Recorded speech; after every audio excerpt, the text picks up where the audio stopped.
bẹ́ẹ̀ni mi ṣe tóbi tó ni mo ṣe máa ń sòótọ́ ẹni bá fẹ́ kú ni kó kú I care less I don't care ó ti jẹ́ kẹ́ wò pé Bukky tẹ́ ti papapa láti 2016 tí ó kú Tóyìn Bọ́tà sọ̀rọ̀ dì sí ó jẹ́ kẹ́ mọ̀ pé kò lè kú Ọlọ́run lẹ́bi mi lò but I'm not going to start this chat without appreciating my fathers of all fathers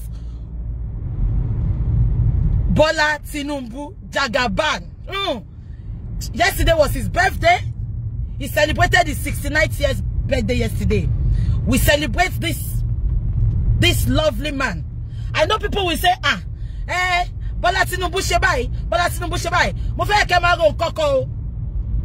Ẹ̀yin tẹ́ sọ pé Bola Tinubu ní mission ní 2023. Mo ti bọ́ síta tẹ́lẹ̀ mo ti wá sọ̀rọ̀ nípa mission daddy mi fún yín Bola Tinubu. Okay.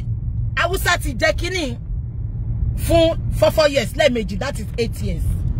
Ẹjọ́ ta ló wà nílẹ̀ Yorùbá tẹ́ fẹ́ falẹ̀. Ẹ̀yọ̀ gidi wọn ló wà nílẹ̀ Yorùbá tẹ́ fẹ́ falẹ̀. We are one Nigeria. I'm not attacking Yoruba nation. They have a good mission. I don't want to attack them, but we are not one Nigeria ni wa. Bola Tinubu ẹ jẹ́ sọ fún yín sìn yẹn tó bá máa block mi kó block mi. Bola Tinubu come rain or shine.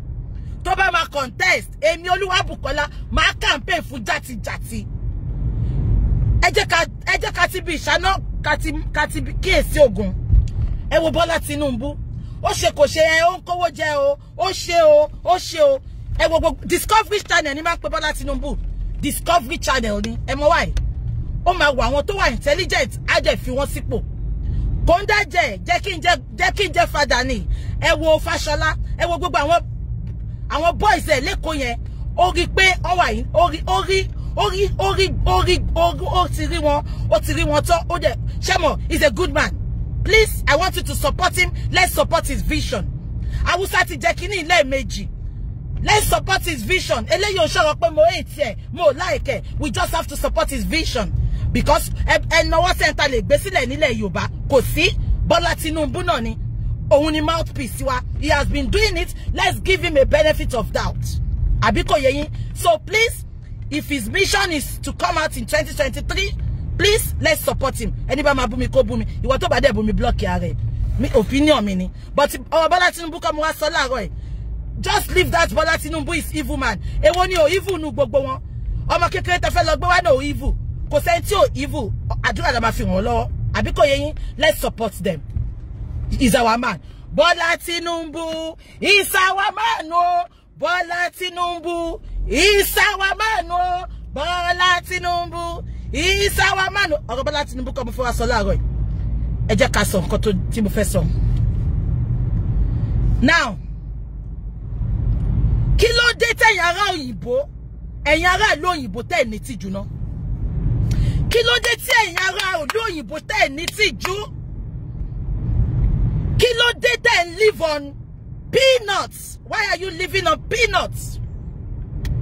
Ibi ìfìyà ilẹ̀. Ẹ ní celebrate ìyá yín.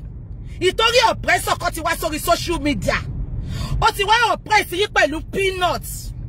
Pátápátá wọ́n fún yín 1 million. Wọ́n fún yín 5 million. Owó tó yẹ pé tẹ́ bá jókòó, ẹ ṣiṣẹ́ yín, ẹ make billions, ẹ make owó yẹn times 3 ẹ wá béèrè lọ́wọ́ mi. Ẹ wá worship peanuts. Èmi ò dárúkọ o. Ẹ tó bá dẹ̀ mẹ́ pé òwe jọ tòun. Ẹ lè bọ́ta èmi ò rí yín. Kí ló dé?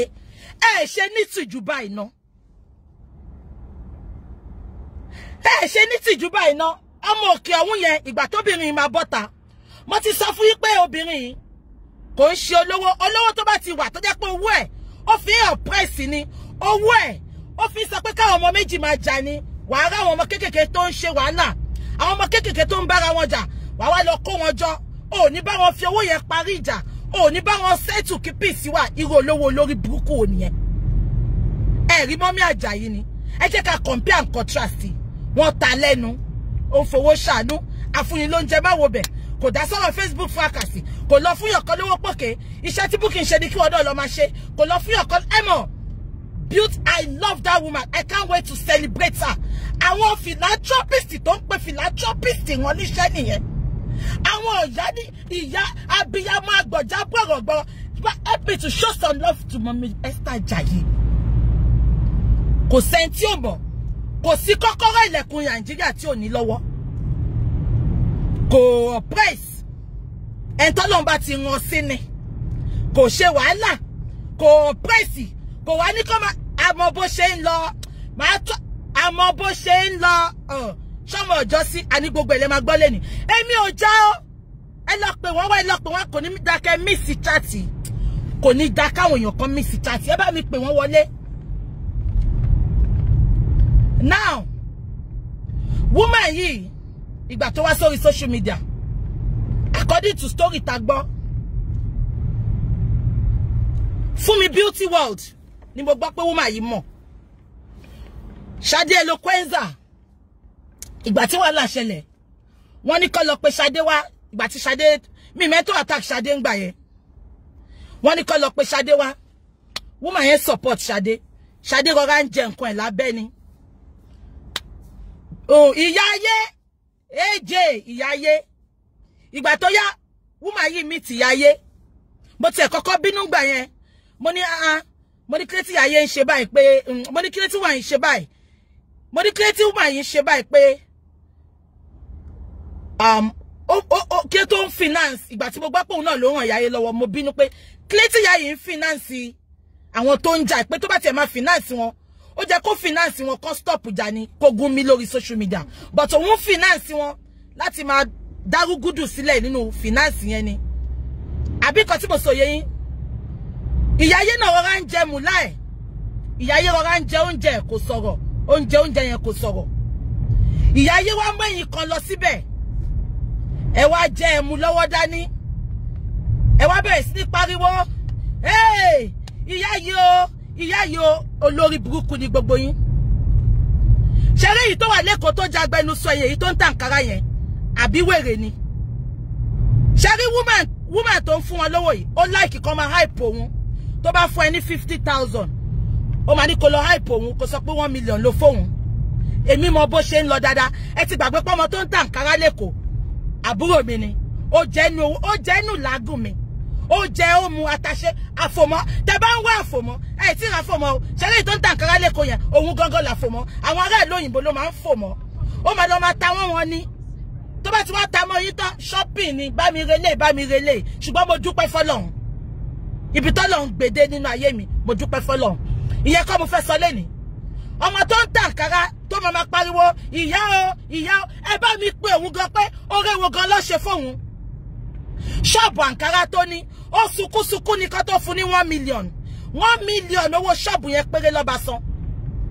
wọ́n dẹ̀ sọ fún pé tó bá ti sanwó ṣọ́ọ̀bù yẹn tán ó máa sanwó yẹn lọ fúnra rẹ̀ ni mo dẹ̀ rántí ìgbà tó sọ fún mi èmi gangan sọ fún pé tí owó yẹn bá ti tán ìtorí ojú ọmọ dáadáa sí mi màá bẹ́ẹ̀ sanwó ṣọ́ọ̀bù ẹ̀ ojoojúmọ́ ló wá ń fẹjọ́ woman yẹn sùn mí ó help Dúpẹ́ Godwill ó help Àbíkẹ́ ó help Tàbẹ̀dùn kò help òun ó mọ̀ pé èmi I no like that woman máa sọ pé woman yìí ó máa ń sìn number 1 ó lọ́kọ bíi tèmi ọmọ kékeré ara ẹ̀ ní ẹ́ tó bá jẹ́ pé lóòótọ́ ni woman yìí èèyàn tó jẹ́lẹ̀ pé kó tiẹ̀ link ẹ̀ máwọn tó kó tiẹ̀ introduce ẹ̀ sáwọn kan kí wọ́n náà tiẹ̀ lọ́kọ àti kékeré tarúgbó yẹ ó ti ń dàgbà èmi ṣáà tiẹ̀ yìí lọ́mọ tó bá máa bú mi ó bímọ ó ní nǹkan kan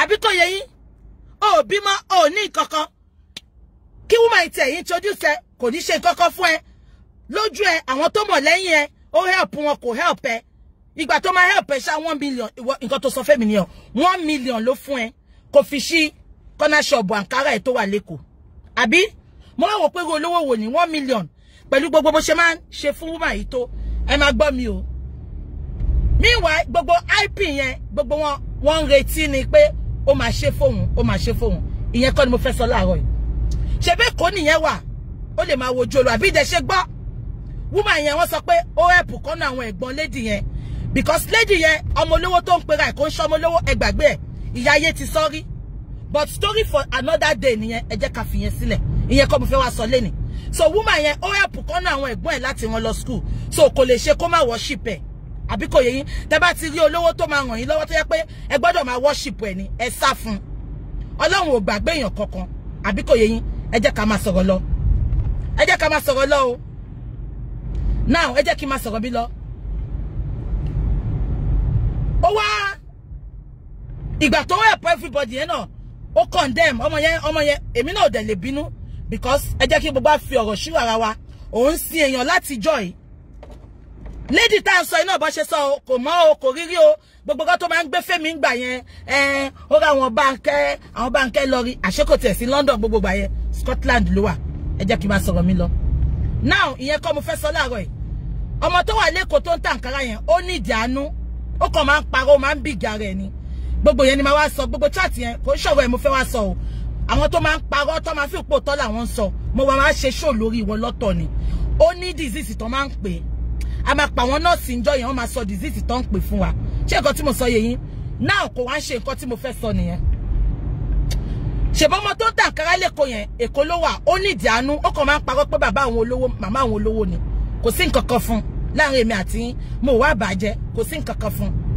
ó kàn wá fi yẹn big rẹ̀ lórí social media ni but that is story for another day now nǹkan tí mo wá fẹ́ sọ ọmọ tó ń tà nkárá lẹ́kọ̀ọ́ yẹn ìyẹn ní ìdí àánú lóòótọ́ ó ní ìdí kan ṣàánú fún tí yẹn bá hype ẹ̀ mo blame ẹ̀ ibi tó ti ń jẹ nìyẹn ó lè hype ó lè celebrate but ṣé àmọ́ èyí tó dùn mí jù la frying pan I am disappointed in you ṣé Fúnmi Beauty World ló fẹ́ ṣàkọsí ni Fúnmi Beauty World is made you can never compare yourself with Fúnmi Beauty World oh no hands down Fúnmi Beauty World back to back Fúnmi Beauty World hands down you can't compare yourself with her in all ramification ṣé bàbá wa kàn máa ń dákẹ́ ni àwa máa ń wo bó ṣe ń lọ àǹtí Tóyìn ẹ jẹ́ kí n yá òun yín àwa máa ń wo bó ṣe ń lọ lórí social media ni tẹ́ bá rí mi tí mo dákẹ́ èmi ò wá já o àwa sòótọ́ ọ̀rọ̀ ni mo kàn máa wo bó ṣe ń lọ ni tí n bá dákẹ́ mò ń study gbogbo yín ni àbẹ́kọ̀yẹ yín la frying pan kí ló dé ṣógun láyé ni ó wá ń ṣe bí ọmọ tí ò jọ bẹ̀rí èlò lọ fún ẹ ṣóhun ló kọ́lé fún ẹ ni kí ló dé tó ń ṣe yánmọ̀yánmọ̀ lórí social media àtàwọn ọkùnrin náà alápá máa ń ṣiṣẹ́ olè you are so dear to my heart you lábẹ̀rẹ̀ lọ́wọ́ àwọn olùṣọ́ Ebenezer Njọ́sí tó close mọ́ wọn náà wọ́n já wọn lẹ̀ náà ni tó bá ti use and dump ni wọ́n tó bá jẹ́ pé wọ́n ló ń rìn lọ́wọ́lọ́wọ́ ó máa já ẹlẹ̀ náà ni àwa mọ story àkọ́fẹ́ bá sọ̀rọ̀ ni ṣẹ́bẹ̀ pé ìtọ́sọ pé orí òpè òun ló máa mọ story jù àbí kan tí mo sọ yẹ yín ẹ má lọ bẹ̀ mọ́ mo ti lẹ́yìn tó ń tà nkárá ṣé nǹkan tí mo sọ yẹ yín la frying pan ìjọ wo ló gbé ya sórí social media tó ń ṣe my mentor mélòó ni mentor ẹ gbà lọ́wọ́ ẹ ìtorí ìjẹkújẹ ṣe bá Amẹ́ríkà ló wà kí ló dé tó wá ṣe yánmọ̀yánmọ̀ tábàdẹ̀ máa wò bẹ́ẹ̀ yẹn o ẹni kó pe fígọ̀ tó fún wọ́n fún ẹ 5 million wọ́n fún ẹ 10 million owó tó lè ṣiṣẹ́ fún ṣebí níjọ́sí tí ìyá ewé bọ́ta ìgbà tí ìyá ewé àtàkì woman yẹn ìyá ewé sọ pé la frying pan ṣe bọ́ sọ pé fún wọn náà lówó ó sáré bọ́ta kò fún mi lọ́wọ́ kí ló dé ó wá ṣe yánmọ̀yánmọ̀ olóò fẹ́ sílé inú ilé téèyàn bá kọ́ ni mo mọ̀ ẹ̀pọ̀ tí ń sílé onórí field ló ti fẹ́ sílé tiẹ̀ kí lè tà lè rí ilé tó fẹ́ sí wàhálà kó jẹ́ pé áàfù lo ìkọ́dé tó ti rẹ̀ sílé níbi tó ti fẹ́ sí la frying pan you are just an empty barrel you just like to come online you are so fake èmi ò bá yín já o la frying pan agbọ́dọ̀ kàn so tọrọ ni tójú ò bá tì yín ojú táwọn tó so mọ́ yín kí ló dé ẹ wá ṣe yánmọ̀yánmọ̀ ṣé bó wà l'Amẹ́ríkà ó ń ṣiṣẹ́ náà èmi ò rò bó jẹ́ kí àwọn owó kéékèèké kan jọ ẹ́ lójú when you are hard working addition ló máa jẹ́ fún ẹ àbí kò tí mo sọ yẹ addition ló máa jẹ́ fún ẹ ẹ̀kan embarrass ẹ̀kan disgrace àwọn táwa ní diaspora ni wọ́n rò bí kan náà ní gbogbo wa ẹ wo gbogbo wọn bó ṣe ń ṣe yàmàyàmà àwọn olóhùn àwọn onídọ̀tí àwọn ọmọ ojú ọ̀rọ̀ lárí ṣọ́ọ̀tì ẹ̀bí yín sínú ọ̀rá ni ẹ̀rọ fọ̀lẹ́ tẹ̀ wọlé náà tó bá bí yín sínú ọlá ẹ̀ ní máa ṣe yánmọ̀yánmọ̀ tẹ̀ ń ṣe yẹn ìyá àgbẹ̀ni tẹ̀gẹ́dọ̀ èmi ò ń wọ ẹ̀ o orí pé mi ìdọ́dún ẹ̀ mọ́ mo ti rí pé fake life ẹ̀ pọ̀ you are too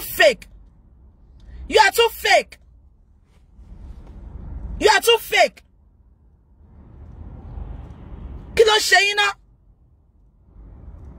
wọ́n ní ti ṣe ní bàtà yẹn fọwọ́ bò ni tó bá tẹ̀ wá jẹ́ pé ó ṣe nǹkan fún ẹ ṣé o mọ̀ pé ní mítì ló ti ń create fúnra yẹn àwọn kan á tún máa bínú sìn ó tún ti ṣe mí fún wọ́n tún gbógun tiẹ̀ wọ́n sọ pé wọ́n gbógun tiẹ̀ ṣé ẹ̀yin nìkan lè rò bó help ni oppressor tó fún yín lówó ṣé kò bẹ́ẹ̀ nìkan ló help ni ẹ̀yin nìkan kọ́ ló help ó help a lot of people tó ń dẹ̀ sọ síta wàláì tàláì before kó tó come on Facebook kó tó wá máa help gbogbo ẹ̀yin non-entity ẹ̀yin ọmọ ojú ọ̀rọ̀ lárí ẹ̀yin ọmọ àfikọ́nà játa ọbẹ̀ ẹ̀yin játijàti ẹ̀yin wọ̀ṣọwọ́ṣọ́ wọ́n tọ́jú yín náà wọ́n fún yín sínú owó náà kò wọ́n lára yín ẹ wo bẹ́ẹ̀ ṣe rí ikọ̀ ògbé kan ó dàbí ẹrù wèrè àtọkùnrin wọn àtobìnrin wọn ọkùnrin yẹn tẹ̀ ló disappoint mi jù gbogbo ọkùnrin ilé ayé yìí ló ń ṣe fọmọ jẹ ìyẹn náà máa ṣe you have a place in my heart ó lọ bí olùṣọ́ Ebenezer òun náà sọ jù yẹn lọ wọ́n já wọn lẹ̀ nẹ̀ wọ́n use and dump ní wọ́n tún mú yẹn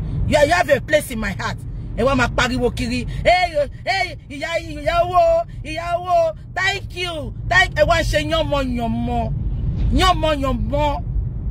gbogbo yín wá ń ṣe yánmayànmá tójú ò bá ti gbogbo yín ojú ń tà wá ara diaspora tẹ́ ń fi yánmayànmá pa ojú ń tà wá diaspora ṣé help ló ń pè yẹn ni help ló ń pè yẹn yíyan ṣe help because tó bá yẹ kó fẹ́ help ni kó lọ sí Nàìjíríà àìmọye àwọn tó wà Nàìjíríà tó ní help tá dẹ̀ ní gbọ́ lórí social media ọmọ tó ń tẹ̀lé àná ọmọ tó ń tàkà yẹn ti sọ fún mi olùbàkọ̀ pé òun gbà mí kóun lọ hype òun lórí social media kóun lọ hype òun ó like kó máa hype ẹ̀ gan nǹkan tó ń ṣe fún yẹn ó like ẹ gbàgbé ẹ̀ ó like nǹkan tó ń ṣe fún yẹn gan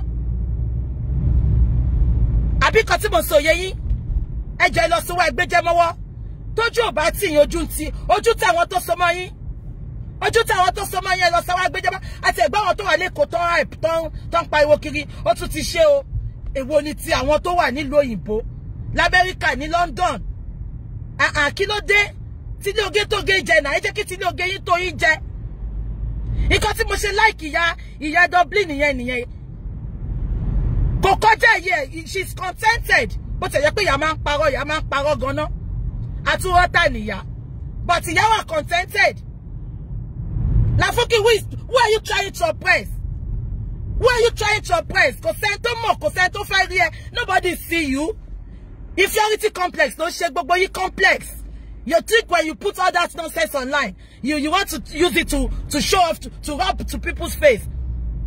Fumi is made. Fumi will beg. Fumi is not begging like you all. Go get out. Ìwọ ríran ni. Ó rí traffic light ipò ti tàn ni. Àbọ̀ fẹ́ yẹ kí n change ẹ̀ fún ẹni. Ṣé gba cream ò tà mọ́ ni copycat tó ti mọ lára ìgbà tá wà nínú group náà gbà yẹn kọ́tẹ́ ọba ti ṣe ìyá ìwé ló bá compete ń gbà yẹn you just be yourself you are a grown up woman pátápátá you be 40-something this year you are somebody's mother be yourself stop gbogbo nonsense yẹn. My account is large, ó tún ti fowó sí o. My mentor, mélòó ló gbà lọ́wọ́ ẹ? You are a shameless woman. My mentor, abẹ́ tún ti máa wọn ọkọ yín lọ síbẹ̀ ni. Kábíyèsí making. Ẹ ti mú wọn lọ síbẹ̀. Ẹ ní tìjú o. Ẹ ní tìjú rárá. Ẹ ní tìjú, mo wà disappointed. Ṣé bẹ́ẹ̀ náà ń ta cream? Ṣé cream ò ta ni? Ṣé bẹ́ẹ̀ náà ń ṣe interior decorator yẹn náà ta ni?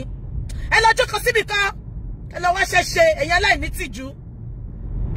Tó bá tẹ̀ fún yín gan ṣó jẹ́ kẹ́ máa pariwo ẹ̀ síta ni ó tún ti ṣe o kọ́mi ẹ̀mí gan fún ẹ léyìí tó ju nǹkan tó fún ẹ lọ kó get out ẹ̀yin olóṣì ẹ̀yin olè ẹ lọ lọ fún yín owó tó máa tọ́ èèyàn ló máa kù náà ẹ ti bọ ọmọlúàbí yín jẹ́ one lie command one iota of respect from people ṣé kí n ṣọ̀kẹ́ lára àwọn tó pè lọ́rọ̀ ẹ̀gàn ló wá sọ fún mi pé kí n bá ẹ sọ̀rọ̀ kí n fẹ́ ọ̀rọ̀ ọ̀nà ẹ publicly they not sọ pé kí n fọ ọ̀rọ̀ ọ̀nà ẹ nonsense mother of the day ṣé ò ní ìyá ẹni olóòkọ́lé ìyá ẹ̀ ò lè ṣe mother of the day ni just because of friend peanut wà lọ́fíọ̀ ó tún jẹ́ sọ fún ẹ kò ní wá tó bá wá kó pa mí tó bá wá sí ibi tó ti fẹ́ ṣe nǹkan yẹn kó pa mí kò ní wá ẹlẹ́hàá ni wọ́n wọ̀ kí n bọ́ta.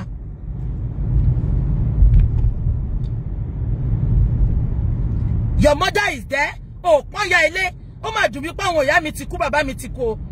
Mọ́mì mi náà mi ti rí fọ́tò wọn. Ṣé mo pé gbà tí màmá mi kú, ìlú yìí ni mo wà. So mi ní fọ́tò gbogbo ẹ̀. Àwọn family kan ṣe gbogbo ẹ̀ bó ṣe wọ́n ni. But photo daddy ṣe pé bàbá mi is a well-known man. So I can pick his photo even on the internet. Ṣé kò tí mo sọ yé yín?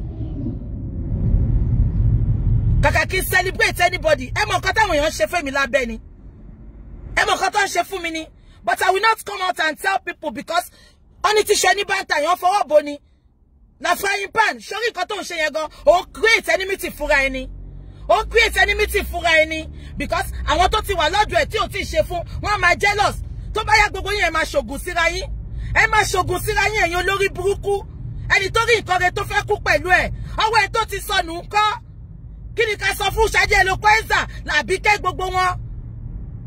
Ṣé bó ṣe fọ́mọ tó wà wúlíṣì yẹn náà kò ṣe máa pariwo kó máa sunkún ẹ̀yin aláìní tìjú. Kí ló dé ẹ lọ́wọ́ ṣẹ̀ṣẹ̀ jọ kẹ́kọ́ṣì ẹ kórí burúkú dànù kẹ́kọ́ṣì lọ ẹ̀yin olóhùn onídọ̀tí. Ẹ bá jẹ́ ń bẹ̀rẹ̀ fún yín o. Òótọ́ làwọn sọ mi o keep it real kébì jẹ́ ìyá òyìnbó ẹ̀ keeping it honest KIH. We are keeping it honest on this platform. Nonsense. She's not a giver. She's not a giver. She's an oppressor. She's not a giver. Mama want to see my dada. Be ko fún 200,000. Ko for odindi oṣù mẹ́fà ko fi fún 1,000. Ijo 200 pound. Ijo 100 pound. Ijo 50 pound. Ṣé ẹ lè ń pè lówó? Irọ́ di la fún ki yẹn pa o. Ó parọ́ kú. Fake life ẹ ti pọ̀jù. I am an investigative blogger. Mo ti wọnú Maryland. Mo ti lọ gẹrẹrẹ. Mo ti wọnú Maryland. I've asked about you. You are nothing. Social media no sọ yín di nǹkan. You are nothing. Nothing. Nothing. So social media ló máa fún yín ní flexing ló máa fún yín lápá ló máa fún yín ní yẹ̀kẹ́ wá máa flex. Again guys. Ẹ má bínú again guys. Again guys. Ẹ má bínú. Nonsense and ingredients. Mo ń bọ̀ mo yìí máa sọ̀rọ̀ o. Mo kàn fẹ́ jẹ àìsàn ní ọ̀rẹ́ mi.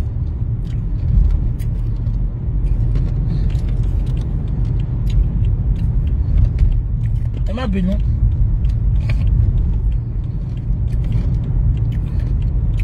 Bàtẹ́ fọ́kọ náà bẹ ṣe ń gbé nìyẹn. Ọkọ mi o. Ọkọ mi o ṣọ́kọ yín ni. Ẹ ṣáà fẹ́ jẹ olórí tipátipá. Olórí tẹ́ ìrí jẹ lọ́dọ̀ ex ọba Ìṣèlú. Ẹ tún lọ síbò mi ọkọ mi o. Ẹ lọ síbẹ̀ àgbéjọba àjà. Dafuki lọ jókòó lọ calm down. Go and calm down. Nobody. Olówó ni fún ara ẹni ó fẹ́ lówó àwọn èèyàn mọ́ tiẹ̀ ni. Ó lè lówó èèyàn mọ́ tiẹ̀. Lọ jókòó lọ wá bí jókòó sí. Yọ̀pọ̀yọ̀pọ̀ ti pọ̀jù inferiority complex dẹ̀ ló ń ṣe. I'm a psychologist. Mo ti rí di gbogbo yín. Complex ló ń bala fún Kija. Complex. Báwo mo ṣe máa fit in. Tó bá ti rí pé fún mi ṣe nǹkan báyìí wọ́n náà fẹ́ ṣe. Ó lọ bá fún mi gàgbà. Tó bá tẹ́rì sí wo orí apá ni. Ṣé torí ẹ̀ tí yóò kí n bọ́ta wá sọ̀rọ̀. Bá compare rárá. She's made. Kò dé tọrọ. Ọmọ báyìí ní ò tọrọ ní bí ìyá ayé. Báyìí ní ò tọrọ. Kò ń tọrọ. Tó bá ti rí páwọn èèyàn rí ẹ mọ́ wàá bọ́ta. He has done it again. No, what has she done? Get away. Ẹ kàn dojú tàwárà diaspora. Àwa náà à ń ṣiṣẹ́ náà. Gbogbo èèyàn mọ̀ mi ó ṣe oníṣẹ́ ni mí. Mi fẹ́ máa sọ̀rọ̀ lórí social media jù ni. Tí máa sọ iye tí mo rí lóṣù fún yín. Ẹ máa lanu báyìí ni. But mo ti sọ fún yín mi níyà mi ní bàbá tí mo fẹ́ fún lówó. Àwọn family mi gbogbo wọn lé wà ní òyìnbó. Àbí kò yé yín. Mi ní èèyàn kankan tí mo hold anything. So nǹkan tí mo ṣe fowó mi ṣètọrẹ àánú káàkiri nìyẹn. Àbí kò yé yín. Nǹkan tí mo ṣe fowó mi ṣètọrẹ àánú káàkiri nìyẹn. Mo níyà àti bàbá tí mo fẹ́ fún ní kankan. So kàkà kí n kówó yẹn kí n máa fi oppress. Àbí kí n máa fi mo lè fi enjoy àwọn tó bá mọ̀ mi tẹ́lẹ̀ máa sọ fún yín. I'm a lover of designer bags. Inú ilé mi designer bags tó kúnlẹ̀. Ó lè akọ́lé ara mọ́tò gan. Táwọn èèyàn dẹ̀ mọ̀ tí òun ṣe rọ́. With receipt. I'm a lover of branded things. Mo kàn ti ju ọwọ́ ẹlẹ́nsìn ni. Ipe yàn ti ń bímọ. Àbí kò yé yín. So mo níyà mo ní bàbá tí mo fẹ́ fún lówó. Ó fi ya lásàrò ó fi ṣe mother of the day. Ó ló fẹ́ sílé.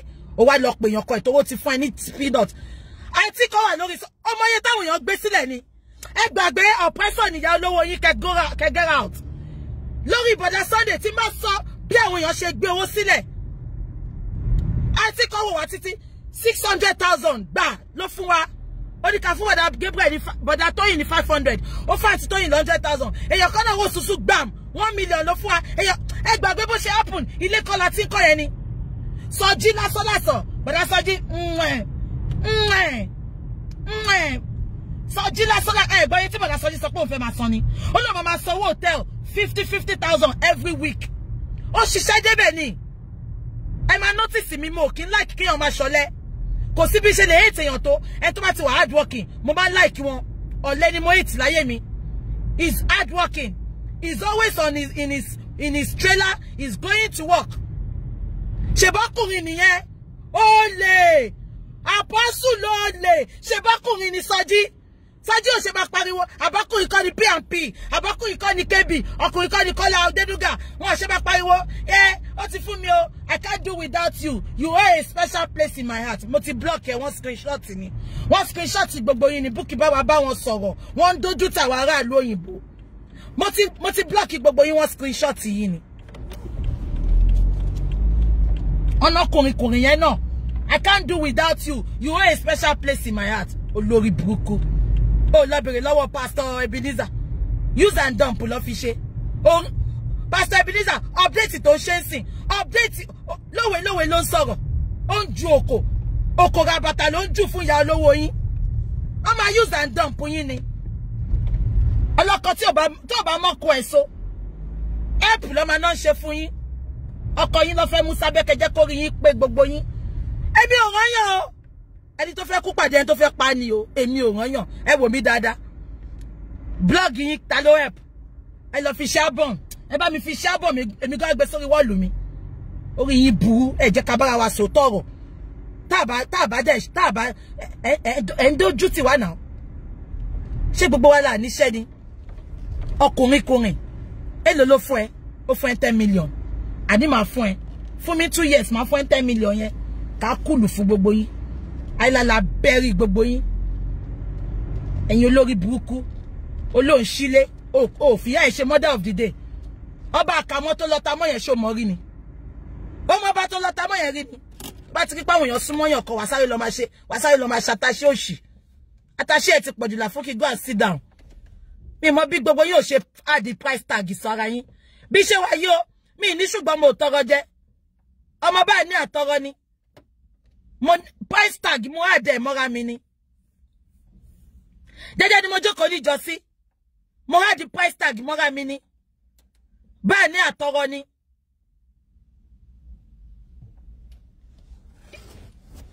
tí má fẹ́ anything lẹ́ni máa ṣiṣẹ́ mi máa dẹ̀ pawó yẹn máa ṣiṣẹ́ mi máa pawó yẹn kí ló tẹ̀lé lọ́wọ́ ṣẹ́ṣe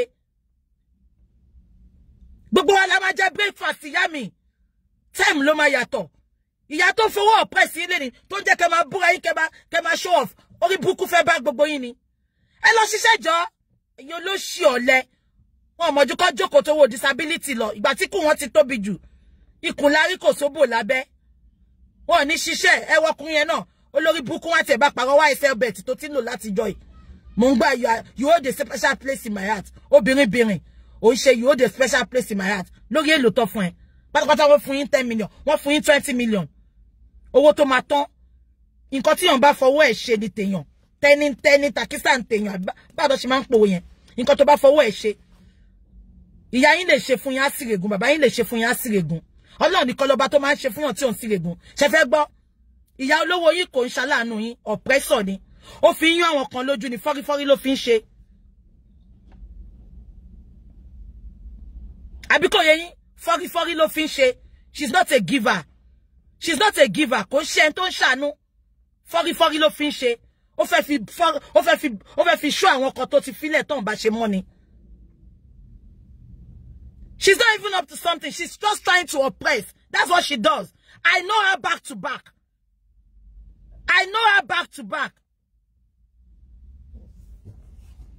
Ṣé bá wọn tó súnmọ́ náà ló gbọ́rọ̀ wá fún mi ṣé mo mọ̀ ni mi bá sọ̀rọ̀ rí náà. But ọmọ tó súnmọ́ náà òun ṣá ló gbọ́rọ̀ wá fún mi. I know her back to back ni. I say yama yama oshikiri. I don't like it. Kò fún wọn. Bẹ́ẹ̀ ni kò fún wọn. 20 million báwo. Ebi tí ma wọn tó ń fún àní ọmọ tó ń tàn kára lẹ́kọ̀ọ́ yẹn. Ọmọ yẹn máa bínú kò ní fún kò fún lọ́wọ́. Ìgbà tó bá fún lọ́wọ́ 2 years ago tí mo lọ Nàìjíríà ni. Ṣọ́ọ̀bù tó gbà yẹn 1 million péré ló fọ́mọ yẹn. Ẹ wo bọ́mọ yẹn ṣe ń sìn. Ọmọ yẹn ń sìn lóòótọ́. Ọmọ yẹn worship ẹ̀. Ọmọ yẹn sìn ó máa pọ̀ ọmọ yẹn láàárọ̀ lọ́sàn lálẹ́. Ó máa rán níṣẹ́. Ọmọ yẹn sìn. Ìgbà tó bá fún lọ́wọ́ 1 million ló bá fi sanwó shop. Ìgbà tó bá sanwó shop tán náà. Iṣẹ́ ló lọ pé ó ní òun ló máa san lọ 1 million ló fọ́mọ yẹn. Ìgbà tó ọmọ yẹn sọ fún mi mo ní kó má worry. Mo ní màmá bá sanwó yẹn lọ because ọmọ dáadáa di sí mi. Mo dẹ̀ like ọmọ yẹn lóòótọ́ ṣùgbọ́n kébékébé ẹ ti pọ̀ jù. Mo like ẹ mo mú bí àbúrò mi ni. I love her to bit but ó kàn disappoint mi ni. Ojoojúmọ́ ni mo dẹ̀ ń sọ fún. Owó ìyá yóò ní help ẹ. Ẹ tó máa ṣàánú ẹ kò ní fẹ́rẹ̀ kó máa lọ ran ará àta lọ́wọ́. Ìwọ gbẹ́nu ẹ sọ̀n torí mo sọ fún ẹ pé mo wà nínú hold up.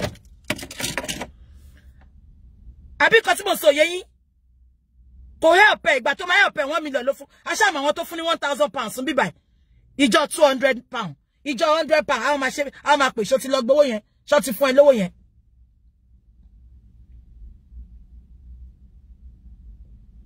Nonsense. Kódà now. On dojú tì wá.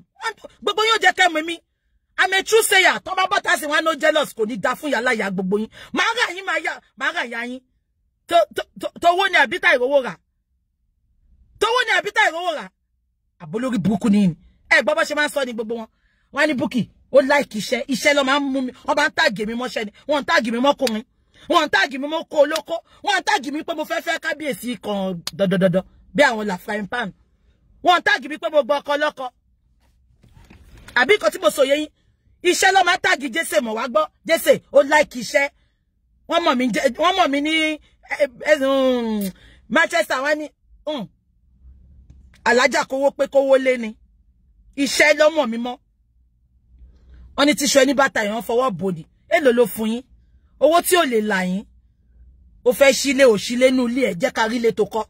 Ẹ̀yin olófo gbogbo bẹ́ẹ̀ náà nìkan gbé fọ́tò ń jọ sí òun sílé o. Àbólórí burúkú ni gbogbo yín ni.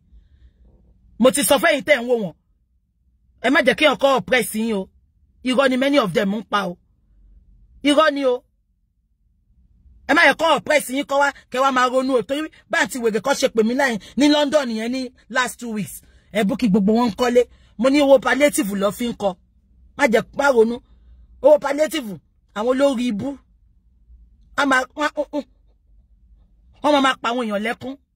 Ẹni tó bá wo gbogbo yín ló ṣe mi rí yín ẹ rí pé mi iṣẹ́ mi tèmi ni. Nǹkan tó wà l'account mi lè mi wà after. Mi dẹ̀ ní fis account àwọn tí mò ń bá nu omi jẹ wọn. Àárọ̀ àbúrò mi kan ó máa tó bí list mi ní gbé síta list mo ní fún mi list nǹkan mú ẹ. Ó fún mi list tó tún lóun ní àwọn kankan ní Nàìjíríà. Mo ní tó bá ti di ṣàmẹ́pá àwọn tí mò ń ràn lọ́wọ́ pọ̀ gan. Mo tó bá ti di next month mo ti fi sínú pé kíní mi pé tó bá di next month gbogbo list ẹ̀ máa bá ṣe shopping yẹn bí máa send ẹ̀ sí. Ẹ mọ̀ iye àwọn olóyún tí mò ń ṣe shopping ọmọ fún láti bí ni. Àbí kò yé yín ẹ mọ̀ iye àwọn olóyún tí nǹkan ministry tèmi nìyẹn. Nǹkan tèmi fowó ṣe nìyẹn. Tó mọ̀ pé tẹ́ bá bọ́ tá sìn ẹ kò ní shop àbólórí burúkú ni. Máa gba shop sísìn máa equip ẹ̀ fún yín. Àná pọ̀ kò lè tán because mo ṣiṣẹ́ ni. Máa ṣí ṣọ́ọ̀bù sísìn máa equip ẹ̀ fún yín. Mi ìgbówó bàbá.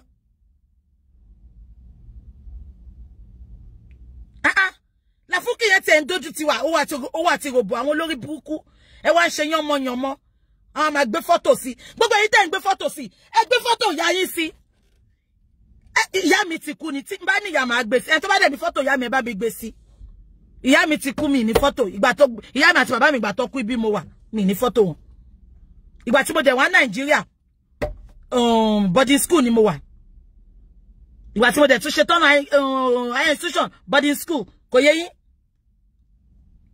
As in hostel. So I'm not really ṣàmọ̀ pé bàbá wọn ní church káàkiri ọmọ máa lọ káàkiri ni. So mi really ní fọ́tò ẹni tó bá dẹ̀ ní fọ́tò ìyá mi mo ní ti bàbá mi ẹ bá mi gbé síta. Kí ìyá yín jẹ́ afọ́jú kan, celebrate your mother, appreciate your mother. Ìgbà tí ò sí nínú rírí jẹ nínú àìrí jẹ, òun ló tọ́jú yín. Ẹ máa gbé photo ìyá tó oppress. Ṣé gbogbo wọn help yín ni? Ó di gbẹ̀yìn kó tó yó lóko àdá gbogbo yín. Ẹ̀yin olórí burúkú, wọ́n fún yín peanuts. Ẹ wá ríṣẹ́ ṣe mọ́. Ẹ gbé photo ìyá yín sí. Ẹ gbé photo ìyá yín sí. Ojoojúmọ́ ẹ máa gbé photo ẹ̀ sí. Ìyá olówó wo. Oppressor ni. Fuck the hell off. Ó ti tàwọn lára, ó ní kò ní dá fún ẹ Bukky ọ̀hún wálé. Ó tàwọn lára. It's gonna be a wahuless fracas week with BJ Morning Chat. Ṣé mi rán wọn ni? Èmi ti jẹ́ pé mo ti wọnú bí mo ti ń ṣiṣẹ́ ńsìn. Èmi ti ẹ̀ rán wọn mọ́. Ó ní kò ní dá fún ẹ Bukky. He's spinning them. Ó tọ́gọ̀ máa ń dùn wọn. Yẹ kó tọ́gọ̀ máa ń dùn wọn. Kò sẹ́ni tó lè sọ náà. Àwa táwa náà náà la lè sọ. Ó tọ́gọ̀ máa ń dùn gbogbo wọn. Ó tọ́gọ̀ máa ń dùn wọn. Àwọn ọmọ ọ̀rọ̀ kí wọn. Ẹ lọ wá ṣẹṣẹ. In disgrace àwa táwa ń lo òyìnbó. Ẹ lọ wá ṣẹṣẹ.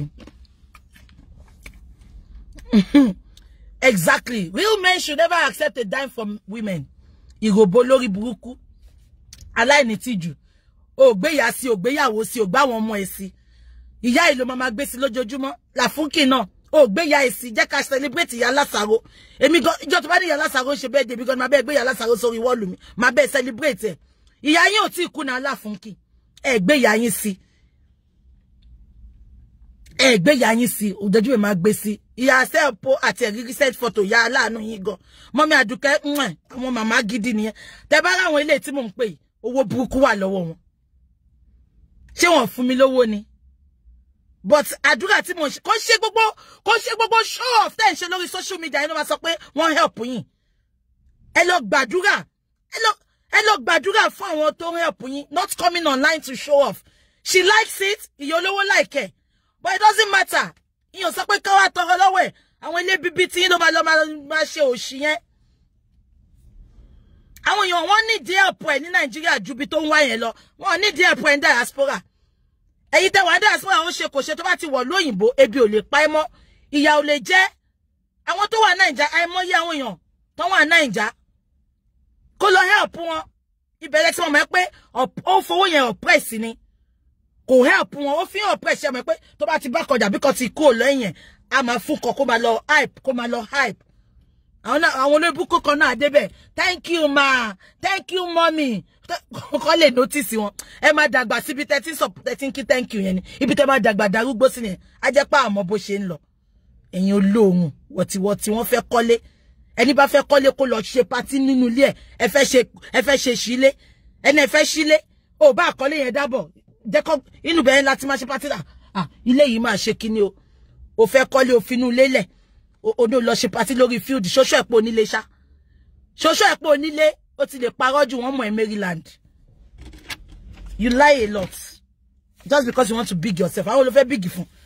Àwọn wèrè tó ń tẹ̀lé ẹni kò big fún. Ta lórí ẹ. Bọ́dá sọ́jí sọ. Òyìnbó ń wò mí á wò pé kí ló tó ń pariwo láàárọ̀ kùtùkùtù. Ẹ jẹ́ ń jẹ ice mo ń bọ̀. Ẹ jẹ́ ń jẹ ice.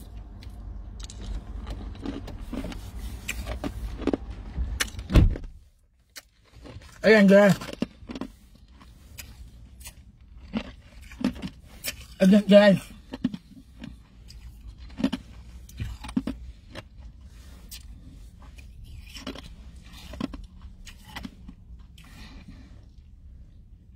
Ẹ jẹ́ ń jẹ ice. Ìgbà tí bọ̀dá sọjí lọ gbá wọ́n ní kó fáwọn lówó wọ́n ní bọ̀dá sọjí sọ pé peanuts ló fẹ́ fáwọn ohun òdẹ gbowó yẹn lọ́wọ́ ẹ̀. Sister Mọ́wùmí àìsí gan ti tán ó tiẹ̀ ti ń dùn mí báyìí ó ti tán ó ti yọ ó fẹ́ ra nǹkan ṣọ́ọ̀bù kí n máa lọ lé ni mo yẹ̀ ṣe ṣiṣẹ́ tán ni mo fẹ́ ra nǹkan ṣọ́ọ̀bù ẹ jẹ́ kí sáré parí ọ̀rọ̀ mi ó ti rẹ̀ mí. Àbíkọ́ tí mo sọ yẹ yín àwọn cream òṣìtẹ́ kúkú ń tà náà ogun ní gbogbo wọn fi sí cream ẹ má ra cream lọ́wọ́ wọn mọ́ o gbogbo wọn ń ṣoògùn ẹsẹ̀ wọn gùn jẹsẹ̀ yín lọ ṣé tó tiẹ̀ ti lọ joyè níbi tó ti ń ṣe égún ṣé yẹn ló bá ta cream fún yín eléégún eléégún afe wo ẹ lọ lo cream olórí burúkú tí òṣìṣẹ́ kan kẹtù kó sì bàtàrà yín gbogbo wọn wo come and ask me ẹ jẹ́ ká fà wọ́n ní cream lẹ̀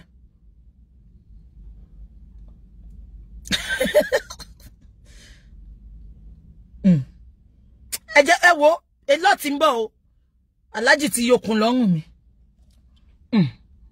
Alhaji ti yokun lọ́rùn mi o wọ́n ní kí lọ máa sọ̀rọ̀ ṣùgbọ́n kí má jà mo ní mo ti gbọ́ Alhaji mi ní sọ nǹkan tí mo sọ fún Alhaji kẹ́ má lọ kó bá mi ní sọ fún wọ́n ní ó kí á lọ máa sọ mo ní Alhaji wọ́n náà fẹ́ fún mi ní wọ́n náà fẹ́ fún mi lọ́rùn wọ́n fẹ́ fún mi níṣẹ́ ní BBC kí wá máa sọ nǹkan bẹ́ẹ̀ nípa àwọn Nàìjíríà ipe ṣùgbọ́n wọ́n ní àwọn yìí ń wò mí bí ṣe ń ṣe lórí Facebook ipe ibẹ̀ náà lọ ti rí mi tó fẹ́ fún mi iṣẹ́ yẹn ipe ṣe pé tí bá dákẹ́ sí wọn ní rí mi dáadáa mọ́ wọ́n wá nókè kí n lọ máa ṣe pé ṣùgbọ́n kí n má jà mo ní mo ti gbọ́ irọ́ tí mo pa nìyẹn àbí kò yé yín ṣé nǹkan tí mo sọ yé yín Lafuki wá bọ́ sórí social media last week lọ ti ń screenshot nǹkan tó ń kọ sí mi because ṣe mọ̀ tẹ́ ẹ bá lọ sí wall èèyàn dédé ẹ̀ ní rí nǹkan tó ń ṣe wọ́n ló kọ́kọ́ gbé sí mother of the day ibo nìyá lásàrò wà wọ́n ṣáì tí kù tó bá ti kó ẹ̀ gbé sí náà gbogbo wọn tó dẹ̀ celebrate woman yìí wọ́n celebrate ìyá wọn rí wọ́n celebrate bàbá wọn rí àbí kò yé yín kí ló dé ẹ má ṣe bẹ́ẹ̀ celebrate your mother kí ìyá yín ti kú gan ẹ celebrate ìyá yín ẹ celebrate bàbá yín ẹ appreciate wọn àwọn ló pọ̀ yín fóṣù mẹ́sàn àwọn ló lóyún yín fóṣù mẹ́sàn lọ́pọ̀ yín fọ́dún mẹ́ta why come online and celebrate peanuts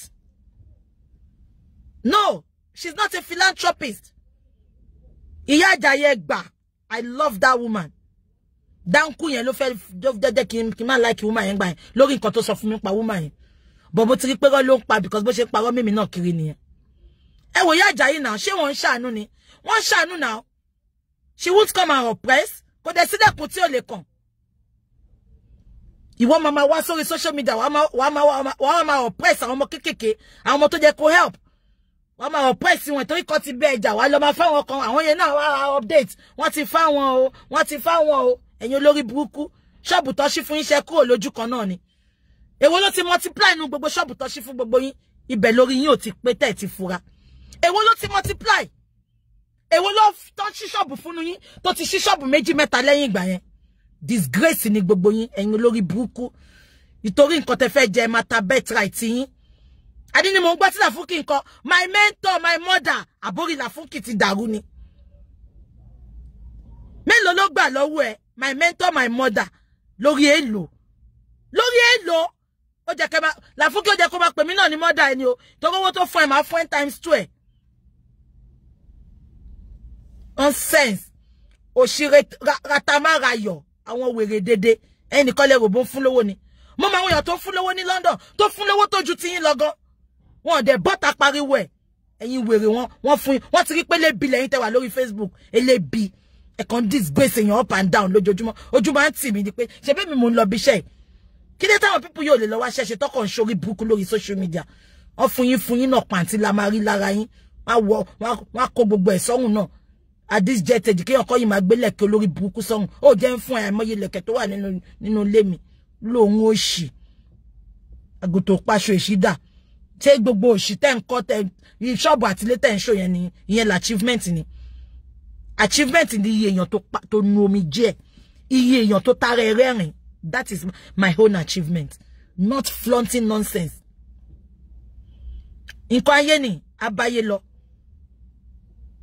ṣé mo ní ni no ṣé mo ní ni but we never see me coming out flaunting it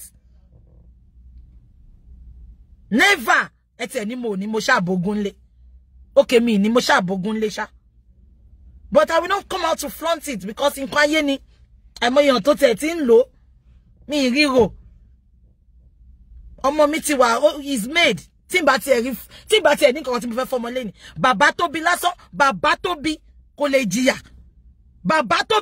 jìyà tọmọ mi bá nù ready lẹ́ni láti lọ sẹ́kọ̀ọ́ ó máa live large ni á live bí àwọn ọmọ olówó Èkó ni ìgbàgbé bó ṣe happen Torí la ṣe tún ní kẹ́ wo bí tẹ́ máa bímọ sí. Kò ṣe pé toro fẹ́ fẹ́ ọkọ nísìn. Wo future ọkọ tó fẹ́ fẹ́ ṣe oníṣẹ́ lọ́wọ́. Ṣé kò ṣe wọ́n ló ń bọ̀? Ṣé kò ṣe pé òun fowó ra oko? Rí mi tí mo dúró ni mo. It's not about me. It's about ọmọ tí mo fẹ́ bí sínú ilé yẹn. Tí ò ṣe ní jìyà. Just because you want to get married, single parents, single ladies. Ẹ kò máa lọ settle for stupid idiot kan. Wàá máa fowó ra, wàá máa fowó roko, wàá máa fowó ra gbogbo ẹ̀bí tí la funky. Ṣebí kan tó fàjà ayé àti PA náà nìyẹn. Ó parọ́ láàrin wọn. Á sọ̀rọ̀ fẹ́lẹ̀, á ní kó má sọ fẹ́lẹ̀. Ó máa dání àwọn ọmọ méjì rú ni. Kí ló dé? Àgbàyà. Ó ṣẹ̀kẹ́ dìgìdìgì. Ó dàbí balloon. Ìkà jẹ́ tí ó bá ní nǹkan tẹ́ ń derive lórí social media. Ṣó jẹ́ kẹ́ máa ṣe bẹ́ẹ̀ yẹn. Wàláhì tí bá wà ní position woman yẹn. Owó yẹn máa fi kó gbogbo yín lẹ máa rẹ́. Mo máa ń like ibi tí peace wà. Gbogbo yín lẹ máa rẹ́, ẹ máa bára yín ṣe ọ̀kan ni. Ọwọ́ máa rí wọn tó oppress tó ń búyàn kan. Àwọn yẹn ló máa support. Kò dá now. Ìjọ́ ò la fẹ́ ṣe gbogbo yẹn dà. Ó dàbí àpò ẹ̀wà. Àwọn ló fò. Beggars kún Nàìjíríà bẹ́ẹ̀.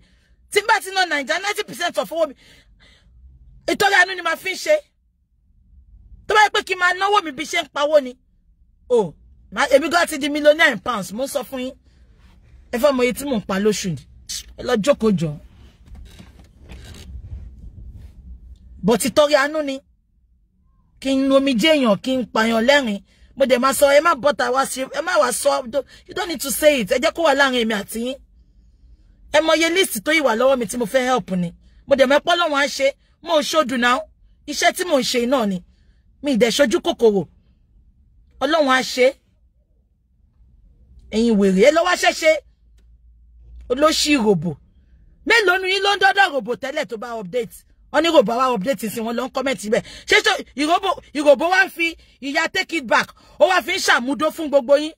A ní jẹ́ mú ẹ lọ sọ́dọ̀ ìyá take it back. Ṣùgbọ́n àkọ́kọ́ dó yín ná. Ẹ̀yin olórí burúkú, kí ló tẹ̀yin obìnrin dọ̀tí ná? Kí ló tẹ̀ ní tìjú ná? Àtẹ̀yin ìyàwó ilé tẹ̀ ń tẹ̀lé náà. A ní kó òun mú yín lọ sọ́dọ̀ ìyá olówó. But òun máa kọ́kọ́ dó yín kó tó mú yín lọ síbẹ̀. Because gbogbo yín believe pé ìròbò ní mouthpiece ẹ̀. Ìròbò ní masterpiece ẹ̀.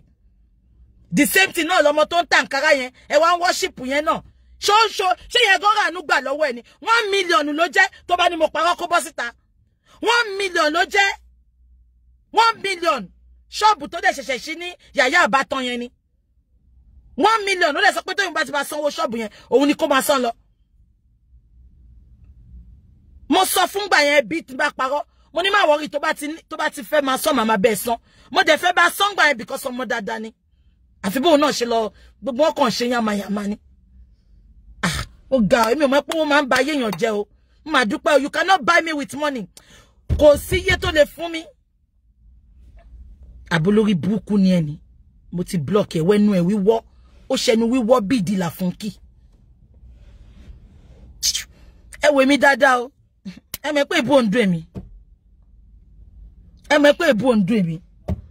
Ẹ bọ́ta, ẹ ṣe show. Mi ní dá yín lóhùn ṣùgbọ́n tí n bá ti ráyè tó bá tún ti ju àwọn òṣì tẹ́ ń ṣe lórí social media fún mi màá tún bọ́ta màá tún wá sọ̀rọ̀ ń pa ẹ̀. You need to stop. She's online. Kí ló ń ṣe? Ẹ bá mi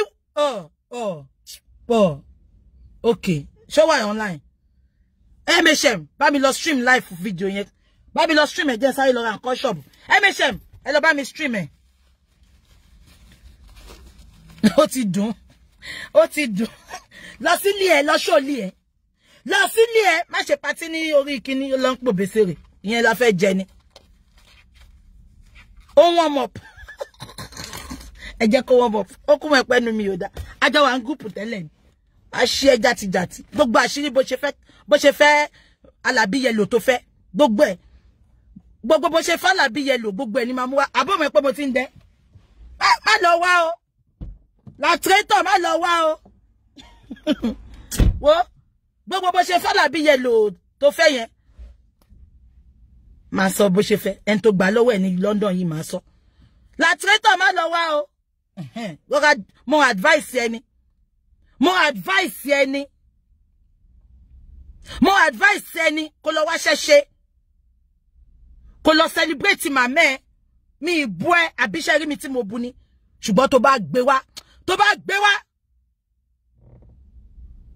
Alabi Yellow. Kábíyèsí making tó ti make tó gbọ́ pé wọ́n fẹ́ fi jẹ ọba kan. Bí ọba ṣá ló máa lé kiri. Tó sáré lọ ta mọ́ gbogbo ẹ̀ ni mo ní o wọ́n gbé wá fún mi báyìí ni. Gbogbo àwọn tẹ́ jẹ lówó tẹ́ ń ṣe big woman lórí social media wọ́n gbé wá fún mi ni. Má lọ wá o en tó jẹ 5,000 látọdún mẹ́rin. Má lọ wá o. Tó bá ti rí pé mo ti ń já yín lè kan na báyìí mo ní nǹkan tí mo ní lọ́wọ́ ni o. Má lọ wá o. Kó kọ́kọ́ lọ sọ gbèsè ẹ kó tó wá o. Ẹ̀yin aláìní tìjú jati. Ṣé mi look like ton ti blogging dun. Má lọ wá o. Má lọ wá o.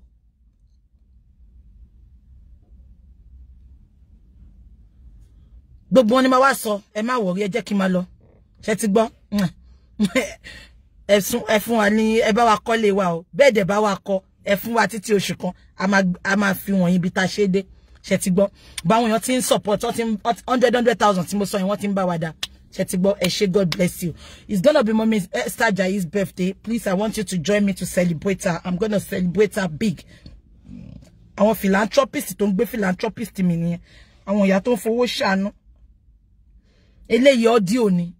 Àní tó bá fẹ́ fún yín 1,000, ó máa máa dá ní £100, £200.